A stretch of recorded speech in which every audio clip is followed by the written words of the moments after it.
নমস্কার, আপনারা দেখছেন সময় কলকাতা টলি হলি বলি নিয়ে আমি পৃথা রয়েছি আপনাদের সঙ্গে। এখন চোখ রাখবো বিনোদনের খবরে। বিয়ের পর থেকেই আমেরিকায় থিতু প্রিয়াঙ্কা চোপড়া এখন পুরোপুরি হলিউডমুখী। কোয়ান্টিকো দিয়ে শুরু করা তার বিদেশ যাত্রা যে থেমে নেই তারই প্রমাণ দ্য ব্লাফের ফার্স্ট লুক। এই ছবিতে জলদস্যু ব্লাডি মেরির চরিত্রে ভয়ঙ্কর ও আগ্রাসী অবতারে ধরা দিয়েছেন দেশি গার্ল। রক্তাক্ত চেহারা, তরবারি হাতে লড়াই, সব মিলিয়ে তাকে ঘিরে ইতিমধ্যেই তুলকালাম কাণ্ড।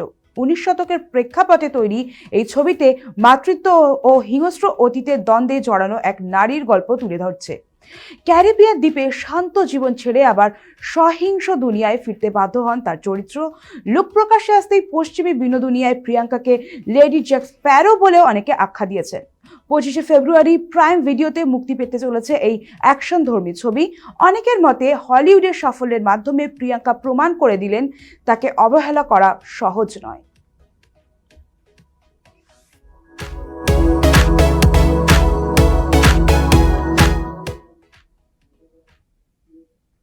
রাজকুন্দ্রা জীবনে আইনি বিতর্ক নতুন নয়। আগে আইপিএলে বাজি কেলেঙ্কারি, তারপরে পর্নোগ্রাফি কন্টেন্ট এবং 7 কোটি টাকার আর্থিক তছরূপ মামলায় আইনি বিপাকে জড়িয়েছিলেন রাজকুন্দ্রা। এবার বিটকয়েন কেলেঙ্কারিতে তলব রাজকুন্দ্রাকে। গত সেপ্টেম্বর মাসেই সংশ্লিষ্ট মামলায় শিল্পা শেট্টির স্বামীর বিরুদ্ধে চার্জশিট দাখিল করেছিল ইডি। যদিও নিজেকে মধ্যস্থতাকারী বলে দাবি করেছিলেন রাজ। ইডির বিবৃতি অনুযায়ী রাজের কাছে বর্তমানে 150.47 কোটি টাকার 285টি বিটকয়েন রয়েছে, যা তিনি ক্রিপ্টো কেলেঙ্কারির মাস্টার মাইন্ড ভরদ্বাজ গোষ্ঠীর কাছ থেকে নিয়েছিলেন ইউক্রেনে খনি খোলার জন্য।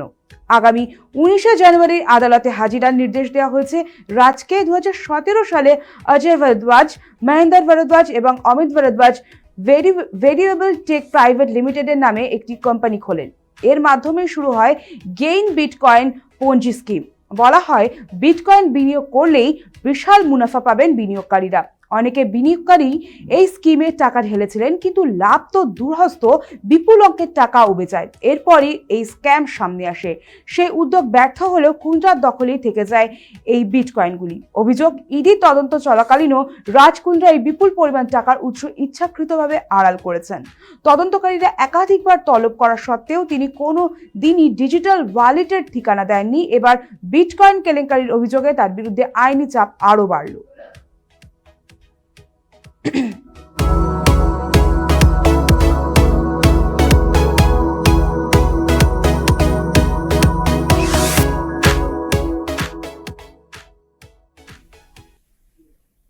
দিন কয়েক আগেই এপ্রিল ধেল্লোর মুম্বাইয়ের অনুষ্ঠান থেকে ভাইরাল হয়েছিল বেশ কিছু ছবি ও ভিডিও, যেখানে গায়কের সঙ্গে তারা সুতারিয়াকে ঘনিষ্ঠ অবস্থায় দেখা যায়।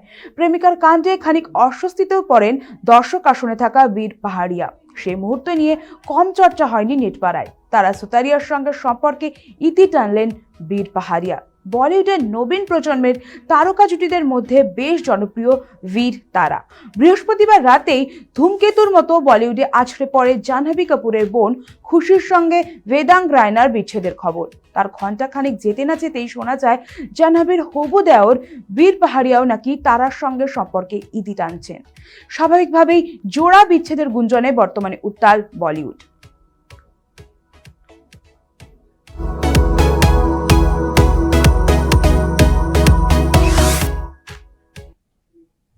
বদলাপুর ও ভেরিয়ার মতো ছবিতে নিজের অভিনয় ক্ষমতা প্রমাণ করেছেন বরুণ ধাওয়ান।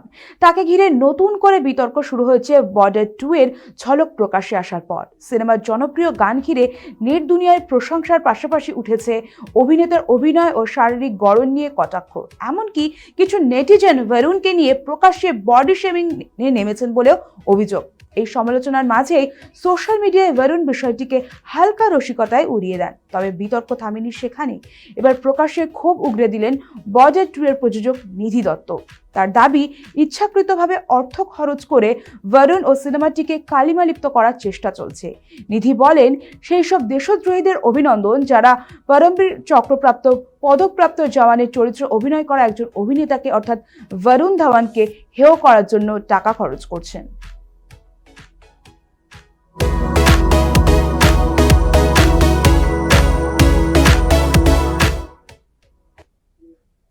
বলিউড ও দক্ষিণী ছবির পরিচিত খলনায়ক অভিনেতা অভিমন্যু সিংহের মুম্বাইয়ের আন্ধেরির বাংলোয় ঘটে গেল বড়সড় চুরির ঘটনা।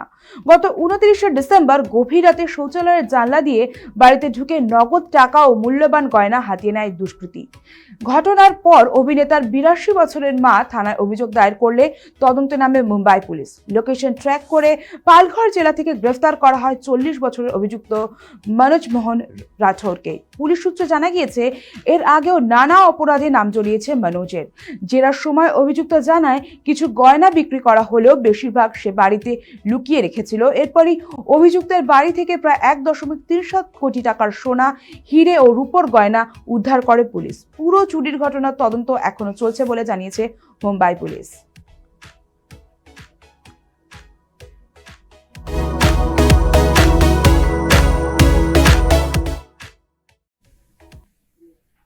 পর্দায় নতুন জার্নি, কিন্তু টিআরপি তালিকার শীর্ষে কারা এই সপ্তাহে সেটাই আমরা দেখে নেব। এই সপ্তাহে টপার পরশুরাম আজকের নায়ক সিরিয়াল, যা এই সপ্তাহে পেয়েছে 7.3 রেটিং। এই সপ্তাহে যৌথভাবে দ্বিতীয় স্থানে রয়েছে রাঙামতি তীরন্দাজ ও প্রফেসর বিদ্যা ব্যানার্জি। দুই ধারাবাহিক প্রাপ্ত নাম্বার হলো 7.2। এই সপ্তাহে তৃতীয় স্থানে রয়েছে যথাক্রমে দুটি ধারাবাহিক, একটি পরিণীতা ও আরেকটি হলো ওমর দরদিয়া। চতুর্থ স্থানে রয়েছে তারে ধরি ধরি মনে করি, প্রাপ্ত নম্বর 6.8 রেটিং। লক্ষ্মী ঝাঁপি পেয়েছে 6.4। চিরদিনই তুমি যে আমার ধারাবাহিকের বিভিন্ন পর্বে টুইস্ট আসার পরও টিআরপি তালিকায় ষষ্ঠ স্থানে 5.9 রেটিং নিয়ে সপ্তম স্থানে রয়েছে বেশ করেছি প্রেম করেছি ধারাবাহিক। গত সপ্তাহের থেকে কিছুটা ভালো রেটিং এই সপ্তাহে চিরসখার। এই সপ্তাহে জোয়ার ভাটা ধারাবাহিকের সঙ্গে যৌথভাবে অষ্টম স্থানে রয়েছে। দুই ধারাবাহিকের প্রাপ্ত নম্বর 5.8। তালিকার একদম শেষে রয়েছে দুই ধারাবাহিক তুই আমার হিরো এবং কোণে দেখা আলো। নবম ও দশম স্থানে রয়েছে এই দুই সিরিয়াল, পেয়েছে যথাক্রমে 5.1 ও 5.0 রেটিং।